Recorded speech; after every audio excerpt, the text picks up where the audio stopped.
Esperar o pessoal começar a interagir. Aqui, vamos lá.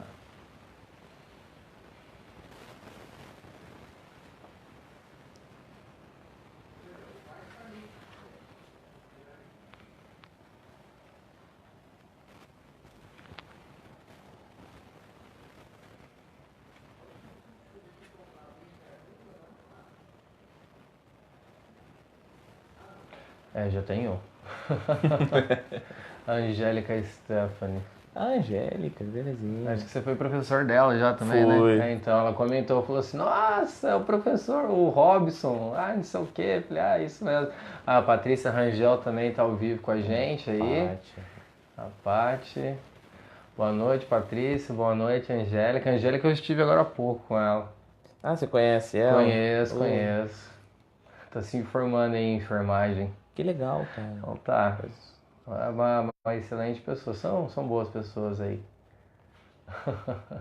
Mas a Fabi Sol também, a Fabi lá da FATEC, uma grande pessoa também, legal. Temos bastante gente, já 5, tá ótimo, tá um comecinho muito bom.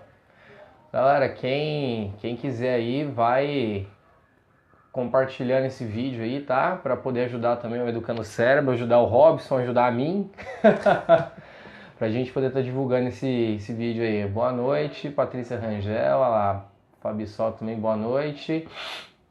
Então vamos lá começar então nossa live, nosso bate-papo extremamente descontraído com o Robson. Ele está extremamente concentrado aqui, né, no livro que ele trouxe. A gente estava comentando no WhatsApp antes, falei, cara, vamos fazer um link aí do seu livro aí com outros temas, outros assuntos. Ele, vamos lá, vou levar umas obras aí para você. A Regina Guimarães também, acho que ela é lá da FEG, já é mãe de uma menininha também que eu já trabalhei lá no CCI. Boa noite, se ela estiver assistindo a gente, muito obrigado pela participação de todos vocês. Tá? Quem quiser também, no decorrer do vídeo, pode estar aí fazendo pergunta, tá ok, galera? Então, vamos animados aí, com esse tempo meio xoxo, meio cagado, né?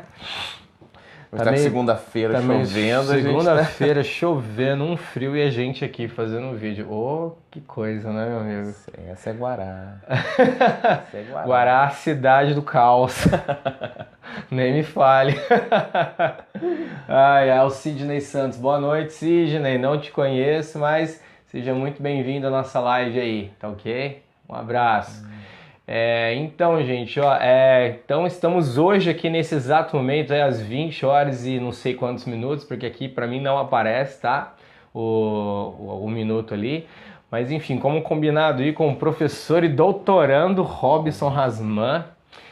Você é de Guará, não é? Ou não? Sou. Você é de Guará, você é guaratinguetaense. Nascido e criado. Ixi, das garças...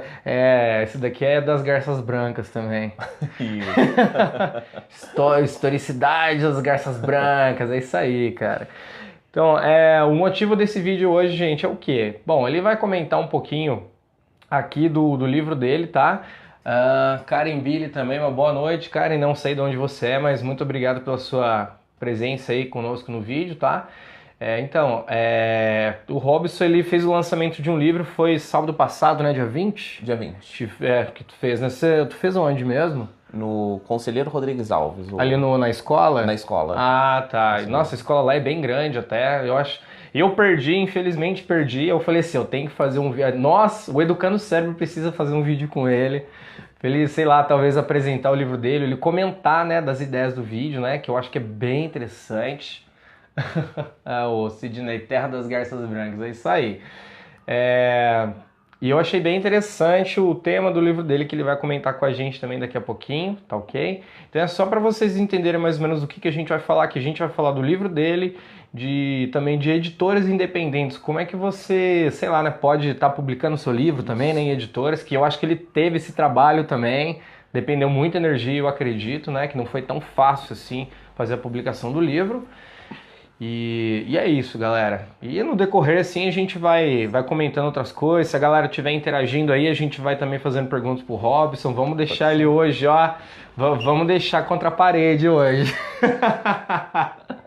E que esse cara tem domínio. Esse cara é muito bom. Mas, Robson, muito boa noite pra você. Boa noite, querido William. Professor, querido doutorando aí. Eu não gosto de jogar estereótipos, tá? Mas para você eu vou colocar, vou abrir uma exceção na minha mente hoje. Beleza. Doutorando, e você é doutorando em quê, Robson? Bom, primeiramente, boa noite para todo mundo que está aí. Isso aí. Obrigado de vocês estarem participando aqui do Educando o Cérebro. Para mim é um prazer, o William tá de novo aqui conversando estar com novamente você. Aqui conosco. Sempre tem boas entrevistas aqui, boas ideias. Obrigado. Né? E obrigado pela oportunidade de abrir o espaço para divulgar o livro, para a gente bater papo. Ah, sem dúvida. Né? E obrigado também por compartilhar as conversas, porque é uma maravilha a gente poder trocar ideias assim, conversar, né? Sem dúvida, o crescimento intelectual tem que ter. E, bem, a gente vai conversar um pouquinho sobre livros, sobre fazer livros, sobre escrever livros, né? Sim. E seria bacana se todo mundo também quisesse perguntar alguma coisa, né? Fiquem à vontade. Isso façam perguntas, vai curtindo, compartilhando o vídeo aí, soca a pergunta, gente, vamos lá, vamos deixar esse cara contra a parede hoje, hein? É necessário, ajudem o canal Educando o Cérebro a crescer agora, tá na hora.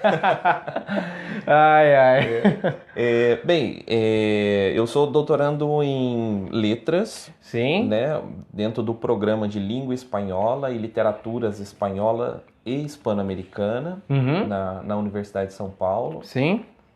E estou para defender a tese no dia 28 de novembro. Entendi. Daqui a alguns dias, daqui menos de um mês, eu estou passando lá pelo moedor de carne, pelo matadouro.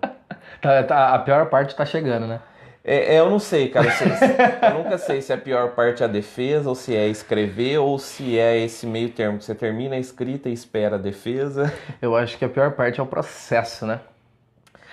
No processo que você está escrevendo, que você está pensando, que você está ali, né, produzindo, eu acho que é extremamente cansativo. Escrever é um negócio muito difícil. Sim. Né? Então, é isso.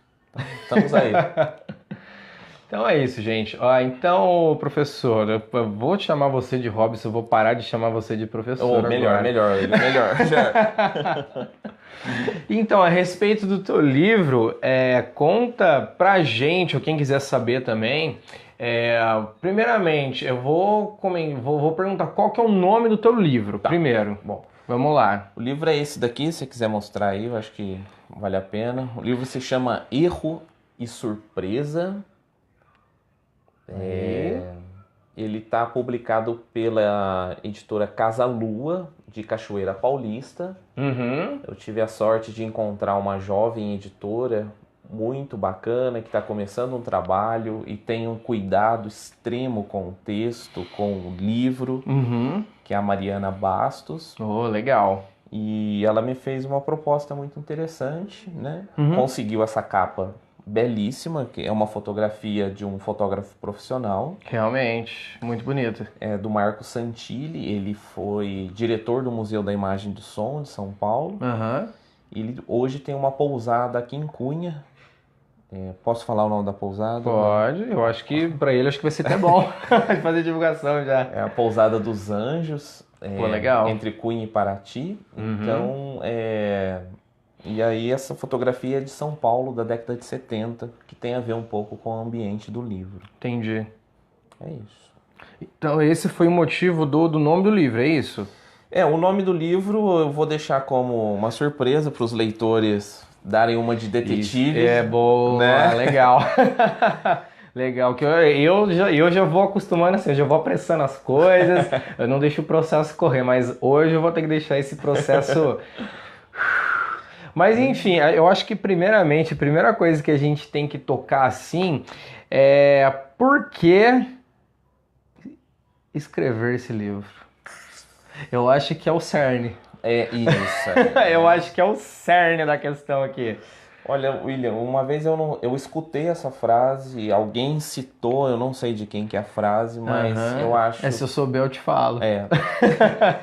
A pessoa dizia que a arte é aquilo que vai nos salvar da barbárie, né? E todas as formas artísticas, né? E onde eu me encontro um pouco mais à vontade Sim. para produzir arte é na literatura. Então eu comecei a escrever esse livro já há bastante tempo, né, com algumas preocupações. Sim. E chegou um momento que eu falei, putz, eu preciso tocar esse projeto, né? Porque na verdade, um livro, a gente precisa entender isso, que um livro é um projeto de vida também. Ah, sem dúvida. Né? Ele não... Né? E então, algumas coisas foram acontecendo na minha vida, né, pessoalmente, e depois outras foram acontecendo no país que eu decidi, falei, bom, é a minha forma de contribuir para a sociedade, né? Não é meu ganha-pão é em sala de aula, né? E eu falei, é uma contribuição que eu posso levar para a sociedade, né? Dizer alguma coisa em forma de literatura, em forma de ficção, é isso. Então esse foi o maior motivo de você ter escrito esse livro, né? Essa é a maior motivação, né? Eu tinha algumas inquietações com relação ao tema, né? E eu procurava dar respostas para mim mesmo. Mas... Para as pessoas que... Desculpe te interromper, assim, para as pessoas que falam, mas eu quero produzir um livro, mas eu não sei por onde começar. Eu sugeriria começar a escrever. Pode ser a coisa mais banal que seja, mas escreva, né? Mas escreva. Qualquer coisa, né? Qualquer coisa. O processo de produção, de você finalizar um livro, ter um livro físico ou, né, na digital, seja qual for o formato, ele demanda tempo. Ah, sim. Né? Desde a produção do livro, você escrever na sua casa, seja alguma folha de caderno, seja bloquinhos no guardanapo, seja onde for, sim, até a materialização desse objeto, né, em forma de livro, ele decorre um tempo longo. Sim. Para algumas pessoas o processo é mais leve, algumas pessoas se escrevem muito, produzem muito, têm facilidade para escrever. Entendi. Para outras como no meu caso, é um pouco mais dolorido. Para outros é que nem um parto, né? Para mim, a escrita é algo muito difícil, né? Essa relação toda. E depois... Mas por que você acha que é tão difícil assim você colocar as suas ideias no papel? Eu também, eu tenho um pouco de dificuldade também de colocar o que eu quero no papel. Aí tem gente que fala assim, não, mas você tem que ler muito para você conseguir escrever alguma coisa. O que você acha dessa, né, dessa frase, você ler muito para você conseguir escrever melhor? Você acha que é assim mesmo ou você acha que assim, só com a prática de você escrever você consegue escrever bem? Não, realmente não acho que para escrever, né? Você precisa ler muito. Porque assim, a leitura, a questão é como você lê. Sim. Né? E o que você lê. Hoje a gente lê o dia inteiro mensagens de Facebook, do WhatsApp. Sim, sem dúvida. E não sei o quanto essa leitura ela contribui para aprimorar a escrita. Sim. Por outro lado, o hábito de escrever e se preocupar com a escrita melhora também a leitura. Esse caminho inverso, geralmente as pessoas não falam, né? Desse caminho inverso. O cuidado com a escrita melhorar a forma como você lê. Quanto mais você escreve, melhor você consegue ler e interpretar aquilo que você... Ah, entendi. Mas eu acho que é uma via de mão dupla, né? Sim, sim. Eu acho que uma das dificuldades da escrita é, às vezes, as pessoas se cobram muito também, né? As pessoas têm medo do que os outros vão dizer. A perfeição, né? No meu caso, é um pouco... Isso é muito particular que eu estou dizendo. Eu fui fazer letras e... A prática da leitura e da escrita, você tem muita técnica de leitura, muita técnica de escrita, você conhece muitos escritores e às vezes você se cobra muito. Né? Eu me lembro das primeiras coisas que eu escrevi, eu falei, mas putz, o que eu tenho para dizer depois que já escreveram o Grande Sertão Veredas? Não tem mais nada para falar. Sempre tem alguma coisa a mais. Eu falei, né? Então essas cobranças, elas são muito... traumáticas às vezes, né? E travam, né? Traumáticas e travam as pessoas. Sim. Né? Então eu acho que você desencanar disso e se pôr a escrever é algo fundamental. Escrever é muito bom, né? Deve ser. Em termos. Pra quem gosta, escrever é muito bom. Ai, ai, ai. Olha, e agora, assim, você, assim, qual é a história? Porque eu com ele, nós estávamos conversando no WhatsApp hoje pela tarde. Aí eu falei assim, ô Robson, me manda pra mim uma sinopse do seu livro, cara, porque eu não li, não tenho nem ideia do que é o seu livro, mas muita gente falou muito bem. Inclusive amigos, né, de perto e tal, pessoas de longe vieram comentando, nossa, você não foi na entrevista, você não foi no, né, cobrir o evento lá do lançamento do livro do Robson, não sei o quê. Eu falei, ah, não deu porque tive que ir pra Tremembé, ocorrer outras coisas, eu não consegui, não pude ir, mas eu fiquei assim, eu preciso ver esse livro, preciso conversar com ele. Aí ele me mandou umas coisas assim no WhatsApp que eu vou deixar ele falar pra vocês, que ele falou assim pra mim que ele fala muito, né? O Robson ele fala de você. Não, ele não fala muito não, ele é quietinho. Ele é tão quieto que ele fala demais. Mas então, Robson, do que se trata o livro? Qual é a história, o contexto que ele traz? Certo. O livro se passa entre o final da década de 60 Sim. e o início da década de 90. Uhum. E conta a história de dois irmãos, Uhum. né? São dois irmãos são gêmeos. Sim. E eles são filhos de um oficial da aeronáutica, um dos primeiros oficiais da aeronáutica que veio para Guaratinguetá, Uhum. quando a cidade, quando o que hoje é a aeronáutica deixa de ser escola agrícola e passa a ser essa instituição de ensino Uhum. técnico, tecnológico e militar, né? Sim. E os dois irmãos, não fui original nisso, os dois irmãos se chamam Esaú e Jacó. Sim. E como a história bíblica, os dois se separam e no final os dois se reencontram, né? E nesse reencontro, então, eles vão discutir, ver as questões da família, o quanto a família, né, o que aconteceu durante esse período. Um dos irmãos segue o caminho do pai, vai ser militar também. Uhum. E o outro vai trabalhar com teatro, vai trabalhar com cinema e por conta desse trabalho ele tem um filme, ele faz um filme. Uhum. O filme é censurado. Nossa. E ele então é exilado primeiro no Chile e depois na Espanha. E aí ele passa um bom tempo na Espanha, né? De 1976, mais ou menos, até 1902. Uhum. Ele fica na Espanha e escreve algumas cartas. Vai escrevendo cartas. Sim. Né? E é isso, é essa a história. Entendi. História. Emoção, aí! Cadê a emoção? Né? Então é isso, né? Retrata um pouco de guerra, coisa assim, né? Ele se passa num período tenso, né? Conturbado da história do Brasil recente, né? Que é o período militar. Uhum. A ditadura, né? A ditadura. Sim. E então, em 1992, nós já não tínhamos mais ditadura, já vivíamos o período de redemocratização. Uhum. E é o momento do governo Collor, que é outro. Você poderia comentar um pouquinho desse momento com a gente? Do que você leu, do que você entendeu, por favor. Acho que um ano crucial, e vai de alguma forma ou outra aparecer no livro, é 1968. 1968 é um marco na história da humanidade, eu diria. Uhum. Não sei nem se estou sendo exagerado nisso, mas é um marco na história né? Porque muitos acontecimentos surgem, né? Muitas manifestações. Sim. Contra o status quo, contra as tradições, contra os regimes totalitários, contra os governos de maneira geral. Sim. Isso desde da antiga Tchecoslováquia, né, em Praga. Uhum. Acontece a chamada Primavera de Praga e depois os movimentos vão se repercutir, por exemplo, no maio de 68 na França.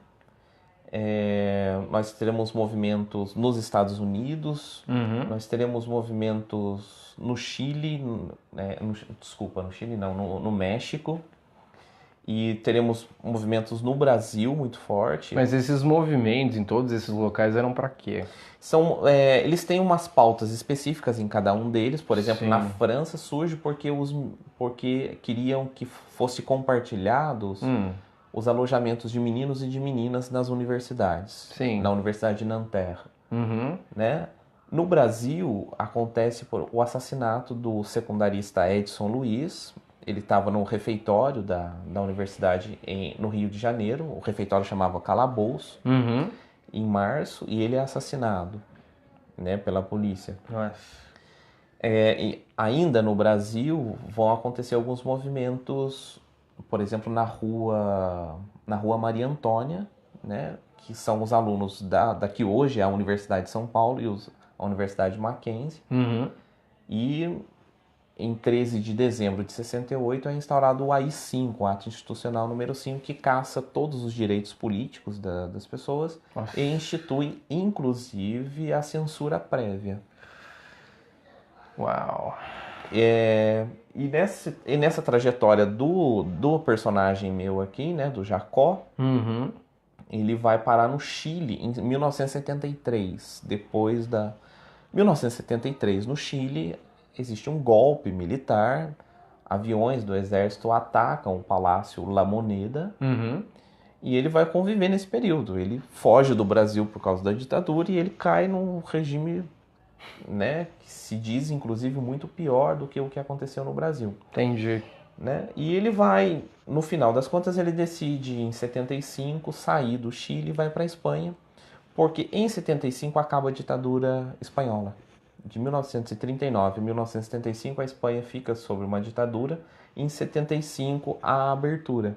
Então, o meu personagem enxerga na Espanha a reabertura para a arte, para a cultura que ele idealizava. E decide voltar para o Brasil quando ele imagina que isso vai acontecer no Brasil, que é em 1992. Nossa, é de 35 a 79, é isso que você falou, né? De 39 a 75. Ah, tá, de 39 a 75. A ditadura na Espanha. Nossa. São quantos anos isso? Quase 40 anos. Isso na linha histórica é pequeno, né? Mas para quem viveu essa época... Para quem viveu, para as famílias cujos filhos, pais, parentes foram mortos e até hoje não foram encontrados, deve ser mais longo ainda o período, mais longo ainda. O processo deve ter sido... Nossa, eu não consigo nem imaginar. Ditadura, você não pode fazer nada, que senão você morre, né? Sim. Mas, aliás, William, é bacana você tocar nisso, porque o que me interessava no livro, no contexto em que eu comecei a escrever, não era nem a luta do governo contra os guerrilheiros, contra os chamados comunistas, nem a luta dos comunistas contrários, né? O que me chamava a atenção era esse meio termo das pessoas comuns, que não estavam ligadas nem ao governo, perseguindo comunistas, nem aos comunistas que estavam perseguindo o governo. Na minha família, por exemplo, ninguém que eu tenha conhecimento esteve envolvido com nada, nem de um lado, nem de outro. Não tenho militares na família, nem sindicalistas, nem pessoas ligadas ao Partido Comunista. Mas eu me lembro uma vez minha mãe contando que eles estavam almoçando ou jantando, estavam na mesa e alguém cismou de falar mal do governo. E o meu avô, que não tinha relação nenhuma, falou: olha, não pode falar mal do governo. Né? Era um homem que morava, né, no bairro periférico aqui em Guará, né? Um senhor que não tinha escolaridade nenhuma. Não pode falar mal do governo. Né? E assim, então o medo perpassa a todo instante todos, né? E o livro, de certa forma, busca, né, rever isso, né? O que se conta da ditadura, o que prevaleceu, por que as coisas são assim. E uma coisa que eu via muito dos problemas que nós temos no Brasil hoje, na minha visão, são herança desse período. Nossa. São heranças... Ah, não, sem dúvida. Né? O que restou. Né? Então, aí eu ficcionalizei. E a única coisa que eu acho que o livro traz, né, vamos dizer assim, de original, talvez, é essa relação de tentar explicar alguém que não está testemunhando, não é um documentário, não tem nada disso. E então acho que é por aí, acho que E o que é bacana para nós que moramos aqui em Guará é que o livro parte daqui e volta para cá, né? A personagem nasce em Guará, sai e volta para cá. E volta para Guará de novo. E volta para Guará. Ô, tristeza, hein? É. Ô, tristeza, cara. Sai de Guará, parece que nem é viajante, né? Tipo, sai do país, fica um pouquinho, depois volta pro Brasil de novo. E você fala, puta, mano, que eu tava fazendo? É isso, cara. Que coisa, bicho. Mas por que Jacó? Por que você colocou o nome do seu personagem Jacó? São os irmãos, né? Esaú e Jacó. Gênesis. Gênesis, capítulo 25, versículo 23. Entendi. Rebeca, a mãe dos gêmeos, né, ouve do Senhor que ela leva no ventre dela 2 nações e que uma vai se sobrepor à outra. Elas vão lutar e uma vai se sobrepor à outra. Então, o enredo não é original, né? Sim. Machado de Assis tem um romance chamado Esaú e Jacó, em que as personagens principais se chamam Pedro e Paulo, né? Os 2 pilares, inclusive, da Igreja Católica. Sim. E Pedro e Paulo, naquele contexto do Machado de Assis, representam a República e o Império. Nossa, que legal. Né? São os personagens que representam o Império e a República. É a passagem do 14 para o 15 de novembro de 1889. E depois, na década de 90... o escritor Milton Ratum escreveu 2 irmãos, que também 2 irmãos gêmeos, mas muito calcado na história, uma história familiar. Tem um contexto histórico. E eu, copiando como bom copiador, copiei essas 2 histórias e pensei que os meus irmãos aqui poderiam representar esses 2 Brasis pós-ditadura. Entendi. Né? Eu não vou dizer, né, qual é a minha visão desses 2 Brasis, se é o Brasil democrático ou o Brasil ditatorial, né, se é o Brasil da cultura ou se é o Brasil do autoritarismo, mas a minha visão seriam 2 nações. Tá bem estampado já isso aí, eu acho. Cara, então... Tá escancarado na cara do brasileiro isso aí. Uma das coisas que me levou realmente a definir, a publicar o livro foi que, né, essa coisa que estava acontecendo no país, né, esse papo furado de direita, esquerda. Eu acho que esse negócio de você se limitar a lados, eu sou de direita, eu sou de esquerda, eu sou fascista, eu sou comunista, aquele um é fascista, aquele um é comunista, aquele um não sei o quê... Cara, eu acho assim, ridículo. Aí você conversa com alguma pessoa, ela fala assim, mas a gente tá vivendo fascismo, não sei o quê. Eu falo assim, gente, é só um nome que vocês dão para certas atitudes. É muito estereotipado, eu acho. Eu vejo como um estereotipado. Acho que o funcionamento, a tentativa de explicar é estereotipada. É estereotipado. Porque assim, ficar postando no Facebook porque é limitante, que é isso, né? que é... sim. Balela. Tipo assim, é fácil você falar, mas ele tem atitude fascista, mas o que é o fascismo? E aí depois assim, o fascismo ou o fascismo esteve de uma forma, né? Então assim, ele tem outras visões, ele tem outros formatos. Eu acho que tudo isso precisava ser ponderado. E contextualizado, né? Contextualizado, mas... Porém, contudo, entretanto, Davi... Como o diálogo não foi uma opção das pessoas nesse contexto, né? O diálogo não foi opção, infelizmente. Sim. A gente perdeu muito tentativa de explicar, né? Porque o modelo democrático instituído em 88 foi falido, né? Eu acho que não existe democracia assim dentro da política. É quase impossível você aplicar. Tem livros aí sobre democracia que você lê, você vê que não funciona. Não, assim, não existe. Tem gente que depois que vai querer me escrachar. Depois desse vídeo, eu vou falar, puta, William fascista. Eu vou matar esse cara do Educando Cérebro, o cara não sabe o que tá falando, você tem que ler mais, caramba, não sei o quê. Tenho certeza que vai ter uma galera querendo quebrar minha cara depois que eu falar isso aqui, né? Mas eu acho assim, que falta muito assim, humildade intelectual. Sim, né? Eu acho. E assim, parar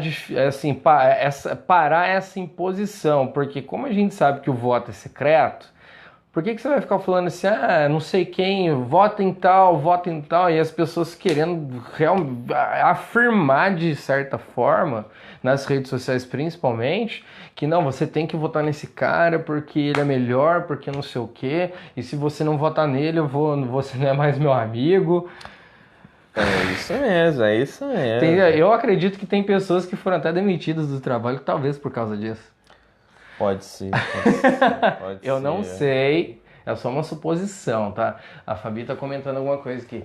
Muito legal você mencionar sobre a cidade de Guaratinguetá, porque muita gente não conhece a cidade, muitos escritores que nasceram aqui não demonstram quão importante é escrever sobre a cidade. Parabéns. Quer fazer algum comentário referente ao que ela colocou? Obrigado, Fabi. Eu acho que, né, que ela colocou bem mesmo. Sim, né? sim. Aliás, Guará tem muita gente boa escrevendo coisa boa. Só né? que com pouca oportunidade de publicar, talvez, né? De expor o trabalho. Sim, né? A circulação, né? Sim. E como você faz para vender isso, porque ao final das contas, quando a pessoa banca a própria publicação, né? O seu José Carlos Flor, ele fez um negócio meio assim, cara. É o meu caso o também. seu também, né? Então. Então, assim, a gente precisa fazer circular um pouco mais essas ideias, né? E assim, uma coisa que tem um escritor brasileiro que eu admiro muito, William, que se chama Osman Lins. Osman Lins? Osman Lins, é um pernambucano, assim, fenomenal. E ele dizia muito assim, que os escritores precisavam ter solidariedade com os outros, né? E essa solidariedade, por exemplo, passaria, em ir ao lançamento dos outros, em comentar as obras, ter essa predisposição. Se unir mesmo, né? É união. Eu não estou falando assim de montar academia, não estou falando sim. isso, né? Eu estou falando assim de... Mas o fato de outros escritores comparecer ao lançamento de um outro escritor. Isso, sim. né? Eu acho que... então isso passa... né? Eu recebi, por exemplo, né? A gente estava falando... do grande Carlos Flor. Ele me mandou uma mensagem muito bonita, né, dando os parabéns e tal. Ele não pôde ir, né, tem umas questões pessoais dele, mas... ele não deixou de te respaldar. Eu acho que isso é muito bacana, né? Então a gente... E aqui em Guará a gente está vivendo uma efervescência cultural nos últimos 2 anos, assim, fenomenal, fantástica, né? Muita coisa acontecendo em várias artes, em vários momentos da cultura. Eu penso da mesma forma que você também, mas eu vou um pouquinho além. Eu estava conversando uma vez com uma mulher, ela tá lá em São Paulo já, essa mulher, ela era daqui de Guará, diz ela, né? E ela falou assim, cara, Guaratinguetá é uma cidade muito tímida. E assim, tem eventos culturais, a galera faz, não sei o que, assim, não há divulgação. Aí eu comentei que ela falou assim, não, eu tô fazendo uns projetos aí, né, que a gente vai divulgar, a gente vai fazer filme, a gente vai filmar, tirar foto, fazer livro, enfim. Não, mas eu conheço todo mundo que faz, não sei o que, é uma galera que quer fazer, mas quer fazer só ali no nicho deles e tal. Falei assim, tem uma galera que se preocupa muito em fazer só ali. Tipo assim, eu quero ganhar o meu e pronto, quero alimentar o meu ego, né? eu sou realista, eu falo na lata mesmo, eu não ligo. E tem muita gente que não gosta de mim por causa disso, eu sei muito bem. E aí eu falei, assim, tem divulgação, mas acho que assim, eu não sei se é poder público que daqui da cidade ou da região que não quer, assim, expandir isso para fora. Ela falou assim, não, mas Guaratinguetá é uma cidade muito tímida, não sei o que. Eu falei, não, realmente eu acho que é tímida. E aí eu queria, né, até questionar você, o que você acha dessa ideia de Guaratinguetá se jogar mais, entendeu? Porque tem muita gente boa aqui. Só que um problema é que o pessoal, tipo assim, eles querem pegar nichos e, assim, ao invés de produzir algo realmente, porque eu quero fazer, não, uma galera que, sei lá, parece que trava. O que você observando a cidade, o que você acha dessa ideia, ou não é algo relevante, não sei. Não, eu acho que é sim, né? Eu tô pensando aqui, a gente precisa Porque eu sei que escolher eu as já palavras, porque né? eu até comentei isso com a Paula uma vez, com o Thiago Xavier também, duas ótimas, excelentes pessoas aqui. Até uma vez a Neuza Cipolle também, que fez entrevista com ela, também questionou isso comigo, como que você acha que a cidade precisa crescer? Eu falei, não, a cidade precisa crescer muito ainda. Assim, puxando a sardinha um pouco aqui, né? Pode. Uma das coisas que o livro trata é essa questão. Eu falo de Guará porque foi um projeto meu, de quando eu comecei a escrever, que eu precisaria falar de algumas coisas do meu bairro, digamos assim, né? Mas é um fenômeno que se passa assim em vários locais, né? E em várias cidades pequenas isso se multiplica, né? Se reproduz, na verdade. Dá pra gente visitar bastante lugares nesse livro, né? Mas aqui no livro, por exemplo, a primeira vez que a personagem sai de Guará, ele vai sair porque ele decide fazer no Conselheiro Rodrigues Alves, na época o Instituto de Educação Conselheiro Rodrigues Alves, uma peça sobre a Maria Augusta. Legal. Mas nenhuma das normalistas na época aceitou a fazer a Maria Augusta por toda coisa que, né, que traz a palavra Maria Augusta, né? Sim. Então esse personagem decide, olha, eu vou fazer a Maria Augusta. Agora você imagina Guará na década de 60, Nossa. um menino lá de 16, 17 anos decide fazer uma personagem feminina com essa carga fortíssima que é a Maria Augusta. E aí, né, ele é um pouco escrachado, as pessoas debocham dele, ele tem um pai que é militar. E de alguma forma, eu acho que isso reproduz certo aspecto da cultura, né? Essa cultura um pouco mais travada, essa cultura bastante provinciana. Agora, nos dias de hoje, né, e saindo um pouco da mentalidade da ficção, eu entendo o Guará como assim, a cidade ficou muito tempo sem nada culturalmente. Nós tivemos aí pelo menos dois governos de duas pessoas, muito ruins para a cultura. Nós temos no mínimo uns 12 ou 16 anos, que os secretários de cultura, ou os chefes de departamentos, diretores, como chamaram, foram pessoas muito apáticas, com muito pouca verba para tocar os projetos, pouquíssimos servidores para encabeçar tudo isso, né? E assim, é como em educação. Educação e cultura, o trabalho é sempre a longo prazo. Então, se nós matamos a cultura em 12 anos, a gente vai levar talvez outros 12 para ferventar tudo isso, né? Eu, voltando o ano passado a morar em Guará, eu percebi que as coisas estavam acontecendo muito, né? Inclusive por iniciativa própria. Você citou o Apolo, o Thiago, né? Tem o Leandro Ferreira. A Alessandra Carvalho também é outra que tem feito uns projetos muito bons. E outros tantas pessoas aí que tem feito que eu ainda não conheço, mas pretendo conhecer. Sim, tem muita gente boa. Tem muita gente boa fazendo coisas boas, só que assim, a divulgação é mínima.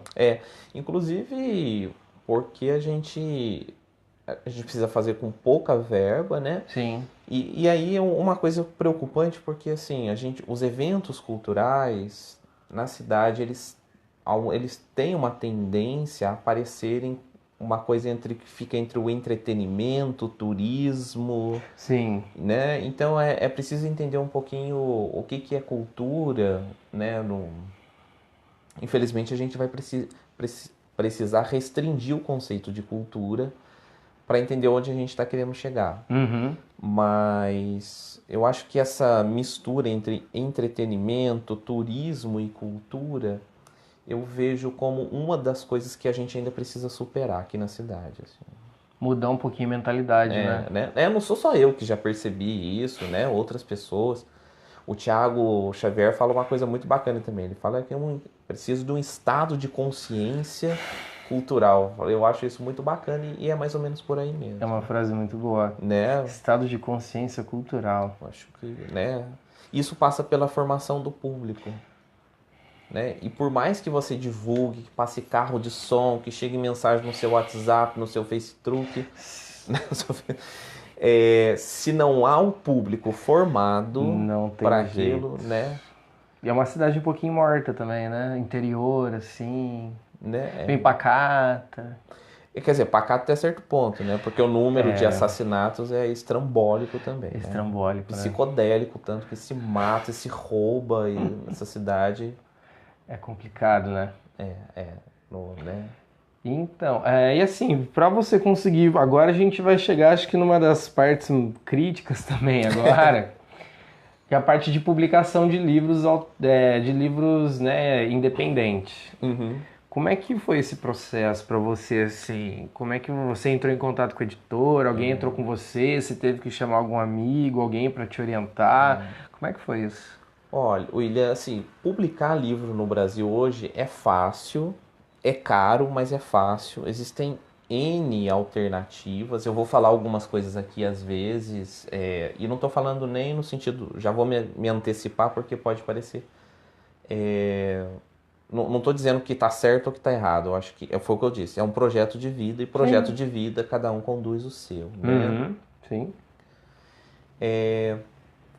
Você tem duas, antigamente, há muito tempo, e aqui no Brasil mais ou menos até a década de 1980, 1990, a ideia era assim, o livro era um produto que você oferecia para uma editora e a editora comprava ou não a sua ideia. Sim. E ela bancava a publicação do livro, bancava a distribuição do livro e o marketing para fazer que o livro fosse vendido. Afinal de contas, ela investiu fôlego, tempo, dinheiro no produto. E ela te pagava uma coisa que a gente chama de direito autoral. O direito autoral eu vendi para a editora uma propriedade intelectual e ela vai me pagar um dinheiro por isso. Sim. Isso é um problema porque você não tem controle do quanto se vende. Então, se você combinar com a editora, olha, eu só vou repassar para você aquilo que eu vender, o autor não tem como controlar a venda. Não dá. Não dá, né? O mercado editorial foi ficando estreito, se lê muito pouco no Brasil, se compra muito menos livros, né? E surgiram várias empresas especializadas em fazer o livro, mas que o autor banque. O autor paga a publicação, pega o livro e aí, né? O que é preocupante, que eu sempre falo com as pessoas quando vêm me procurar, é quando as empresas que se dizem editora propõem o seguinte para o autor. Você paga o livro, nós temos o direito autoral do seu livro e vamos te repassar 10, 12%. Opa, isso daí é mau caratismo. Porque se eu paguei o livro é meu. Né? Agora, se você quiser vender na sua livraria, a gente pode conversar. Olha, quanto que você vai me pagar da venda? Né? Porque aí eu, sim, deixo o livro lá, sei lá, por 10 reais, você vai ficar com quanto? 5, 8, né? Então, assim, o que eu sempre digo para os autores novos, quer publicar, quer bancar o livro, banque o livro, não tem importância. Mas tome cuidado para que o livro seja seu. Não vá assinar contrato dizendo que o direito autoral é da editora, que ele vai te passar 10%, 12%. Editora que faz isso é mau caratismo. Isso, né, precisa tomar bastante cuidado com isso. E por que as pessoas publicam dessa forma, William? Porque as pessoas se envaidecem. Né?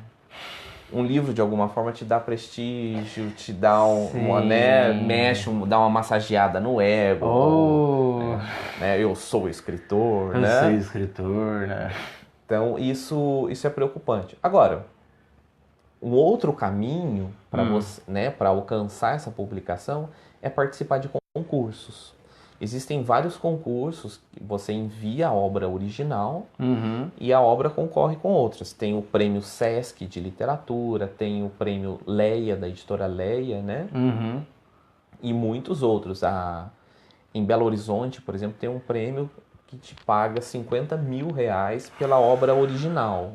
50 mil? Né? Ainda é pouco, né? Cara, olha, é um bom dinheiro, assim, dá para fazer um bom dinheiro. Eu acho um dinheiro muito bacana, dá para você fazer, né? E depois, assim, você não tem responsabilidade de publicar a obra, você vai entregar o original. Né? E depois, fora isso, existem pequenos concursos, né? Concursos de academias de letras, tudo mais. Então você pode acabar publicando, por exemplo, coletâneas. Eu participei de uma da Academia de Letras de São João da Boa Vista. Era um concurso, a gente não pagava nada, inclusive essa publicação não pagava nada, mas é uma publicação, por exemplo, que está sem ISBN. Algo que eu aconselho também para os autores. Tenha um ISBN seu. O registro da Biblioteca Nacional tem que ser seu. Não vá usar o registro da Biblioteca Nacional no nome da editora. Paga um pouco mais, é uma taxa lá de R$300, mas o livro é seu, o ISBN é seu. E aí, como você vai comercializar isso... Aí é um problema seu também. Aí também é um problema seu, né? E hoje, no Brasil, eu acho que são pouquíssimas as editoras que compram as ideias dos autores. Eu acho que só a Record e a Companhia das Letras, talvez a Editora Global, não sei. O que hoje se vende muito de livros são livros, por exemplo, youtubers, né? Pessoas muito famosas na mídia, né? Atores famosos, tal, né? Que acabam entrando no mercado de livro, mas que não nasceram necessariamente, né, nesse meio. Nesse meio dos escritores. Então, as formas são variadas, né? O que eu sempre aconselho é que, de qualquer forma que você escolha, o texto tem que ser seu. O direito autoral é seu, o ISBN é seu. Porque, imagina, eu publico uma obra dessa daqui e no meu contrato lá da editora tá que o direito autoral é da editora. E aí o livro cai na mão do, sei lá, do Steven Spielberg, do Fernando Meirelles. E aí eu não ganho um tostão porque eu paguei a publicação, a miserável da editora falou que o livro é dela, e aí eu não ganho um tostão do... Nossa, mas que absurdo, editora. Você paga pra eles terem o livro e depois ainda fala que o livro é deles. E depois fala que o livro é deles. E não cuida do livro. Nossa, dizem que vão fazer revisão e não fazem revisão. Dizem que porque assim, são vários profissionais envolvidos. Não, lógico. Né?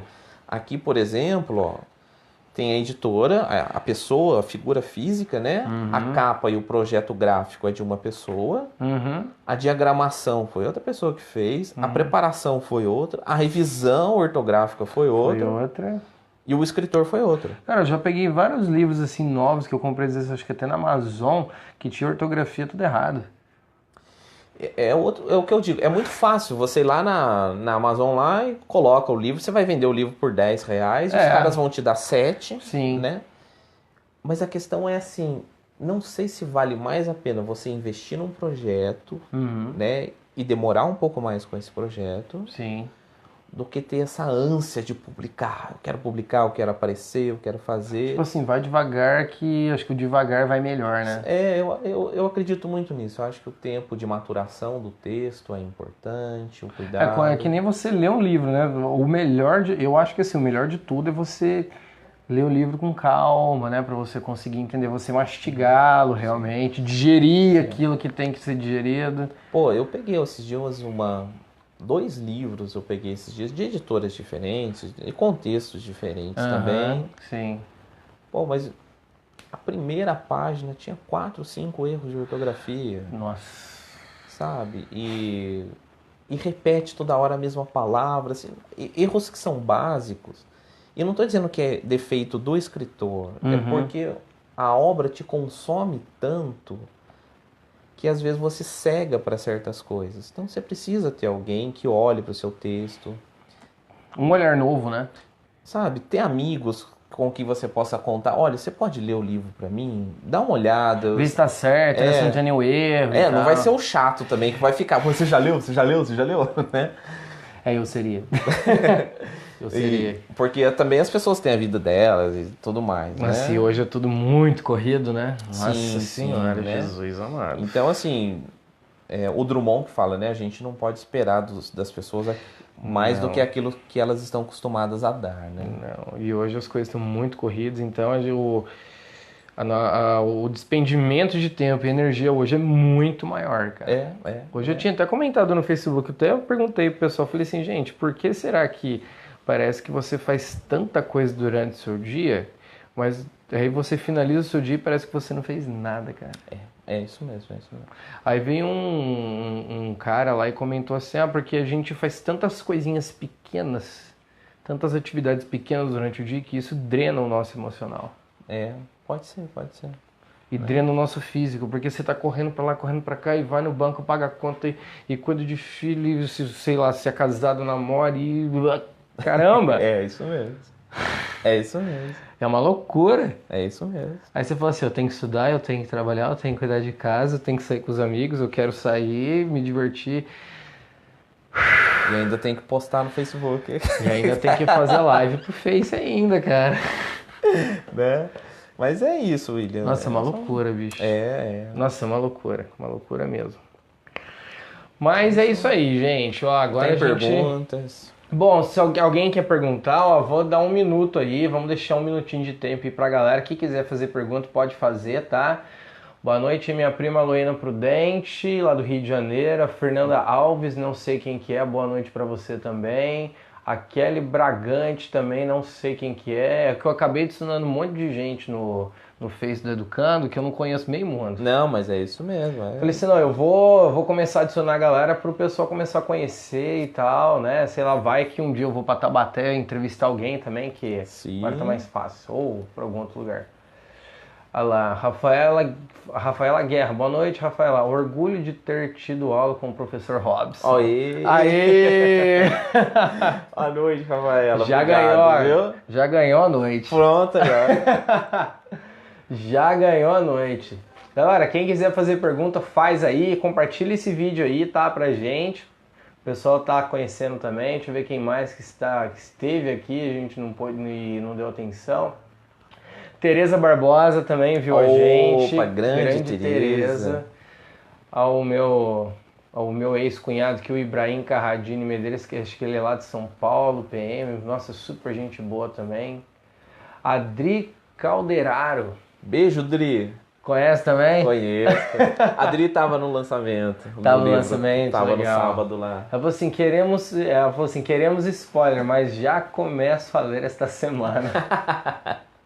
Ai. A Priscila Lima também, que acho que ela é pedagoga, já se formou. Ao Carlos Valim, lá de Roseira. Opa, putz, não fui sábado na novena deles lá, cara, não deu pra eu ir. Putz. Mas já fica aqui eu a pedir desculpas ao vivo. A Salve Educando, grande Matídios, parabéns pelas conquistas, professor Rasman. Aí, ó. A Bruna Caroline, não sei quem que é também. Minha sobrinha. A sua sobrinha? Minha sobrinha. Legal. A Suelen Cristina, muito bom esse professor Robson, também não sei. O Pedro César, que é um amigo também. A Adri de novo. A Fabi. A Adri Noites, massa essa entrevista. Bom, ninguém vai querer perguntar nada. Temos 3 aí telespectadores. Vamos ver. A Fabi comentou alguma coisa aqui, vamos ver. Ai, sai daqui. Não é pra você sair não, tá, Fabi? Que deu um probleminha aqui. Gostei muito da entrevista, estarei adquirindo a sua obra. Professor, obrigado, viu, pela live, abraços. Valeu, Fabi. Obrigado. Show, obrigadão, Fabi. Obrigado mesmo, tá? Então, mas enfim, é isso aí. Professor, o Robson, né? Isso, Robson melhorou. William, posso ler um trechinho da... Cara, por favor, faça as honras. Eu ia falar assim, deixa uma mensagem pro pessoal aí, que eu sempre faço isso. Ele, não, vamos ler, leia o seu livro. Então, que eu acho que é interessante, vamos lá. Página 1, não, cadê? Assim, né, uma das personagens que tá presente aqui no livro, ela não chega a interagir, mas ela paira o livro todo, é a Maria Augusta, né? E a Maria Augusta sempre me inquietou e me irritou muito essa história de loira de banheiro, essa figura e tal. Tem um documentário, né, sobre ela, se eu não me engano. Cara, eu abri pra ver tudo, mas quando começa com essa história de banheiro, eu nem leio, eu não chego na segunda linha, porque assim, é muito mais do que isso. Uma vez eu conversando com o Apolo, aliás, um dos passeios do cemitério, que o Apolo e o Thiago fizeram o ano passado, o Apolo comentava, né, que é uma pseudo-feminista. Cara, eu falei, é por aí mesmo, é por aí que as coisas acontecem, assim, foi uma menina extraordinária. O que me chama a atenção, e eu tenho teorias psicológicas para isso, mas eu acho que não vai dar tempo de explicar, é porque o que cola é a figura do fantasma no banheiro, assim. E não a figura da mulher que teve a ousadia de deixar o marido, que teve a ousadia, né, de reivindicar os direitos, a autonomia. Isso é muito mais interessante do que esse papo furado de banheiro, né?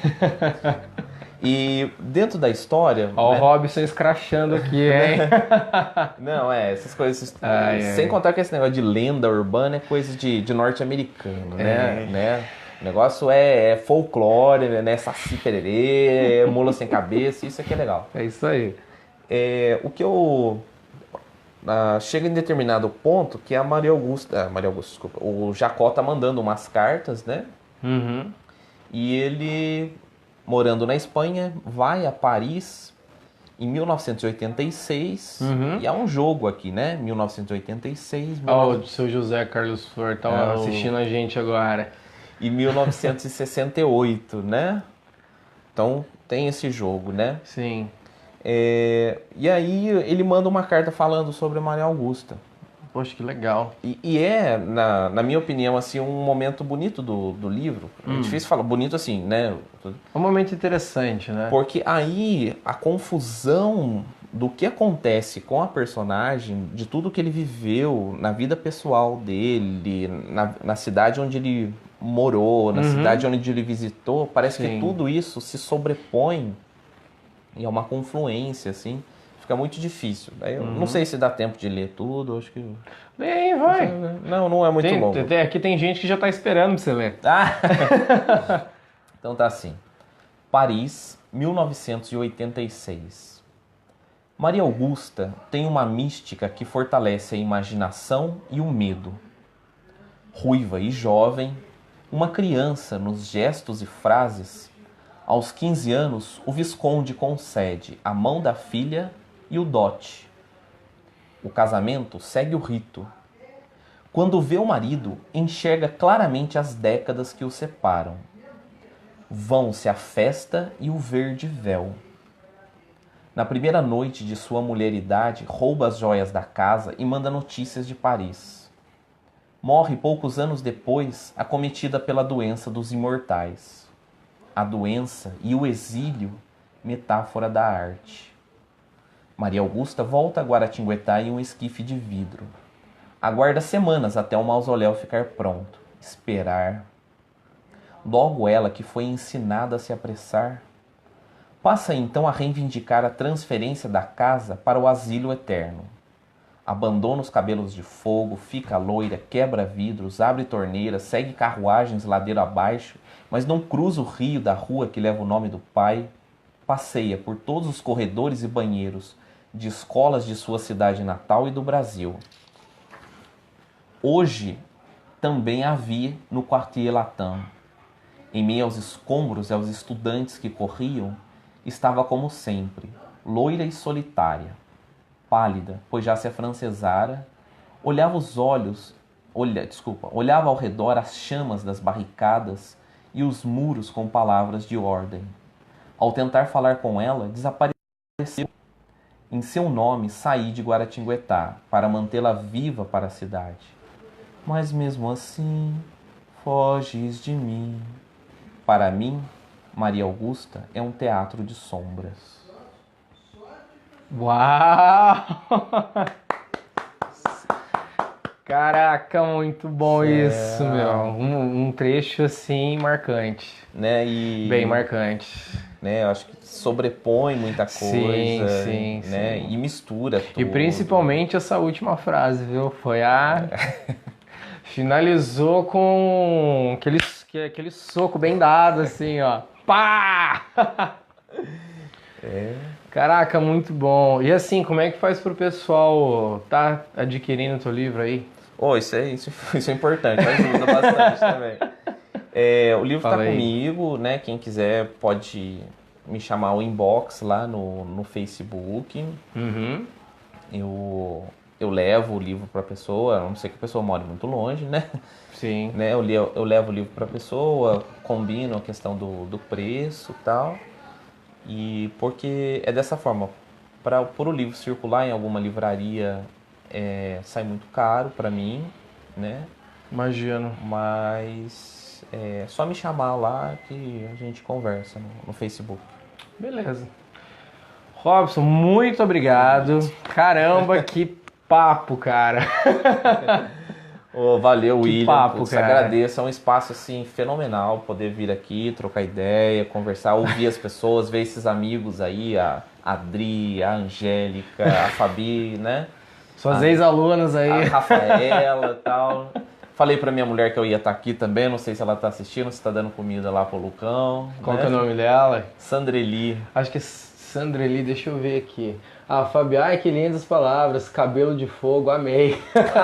Teatro de sombras, perfeito. Sandreli, acho que Sandreli não Ela tem, deve estar lá ocupada com o Lucão lá. Deve estar.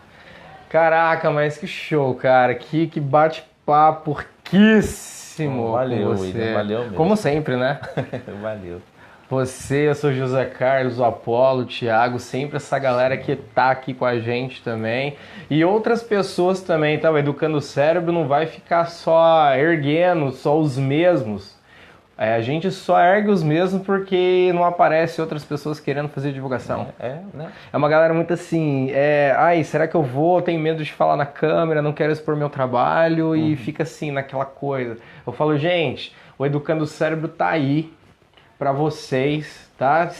Eu estou de portas abertas aqui para receber você, tá? Que quer divulgar o seu trabalho como escritor, artista, músico, historiador, médico, enfim, o que você quiser tá divulgando e se a gente vê que tem consistência no seu trabalho, cara, show de bola. Independentemente de cor, raça, gênero, identidade, estamos aqui. Pessoal, mas não tem espaço aqui em Guará? Tem muito espaço. Tem espaço, gente, tem espaço sim.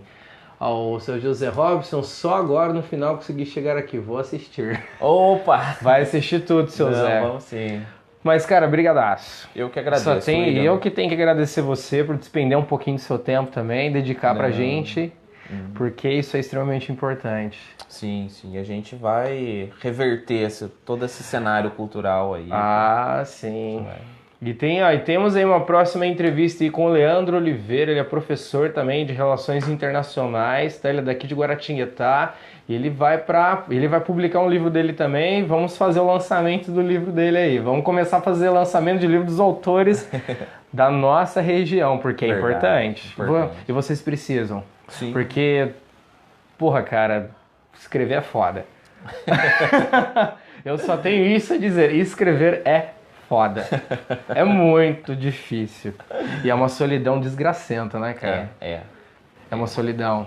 Uhum. Nós que somos muito mentais, né? A gente acaba vivendo numa bolha só nossa, né? Muitas vezes. Lins, aquele autor que eu disse pra você, ele disse que é uma guerra sem testemunhas. É uma guerra conosco, né? A gente acaba ficando antissocial, mas não é porque nós queremos ser antissociais, tá? É porque é uma exigência muito grande, né? Muito. E despende muita energia. Sim. Mas o resultado final que vale a pena. Verdade. Mas obrigadão, cara. Valeu, William. Nossa, boa noite pra você. Boa noite a todos aí que assistiram, tá? Educando o Cérebro, como sempre aí. Mandando ver pra vocês, tá ok? Então, eu espero que esse vídeo seja compartilhado com a maior parte de pessoas, tá? Que vocês conheçam aí. Ajuda a gente aí, contribui com a página, tem o nosso Instagram lá, @eduque.cérebro. Tem a nossa página também aí no Facebook, Educando o Cérebro. Curte aí a nossa página, acompanha aí os vídeos que nós já temos, nós já fizemos, tem bastante coisa. Se você não gostou desse aqui, tem vários outros por aí também que nós já fizemos, cobertura de eventos e afins. Então fiquem à vontade aí para que você possa estar contribuindo com a gente e a gente poder estar disseminando mais cultura e conhecimento para você. Educando o cérebro, disseminando conhecimento da e para a cidade de Guaratinguetá, do Vale do Paraíba, para o mundo. Um abraço a todos e falou! Boa!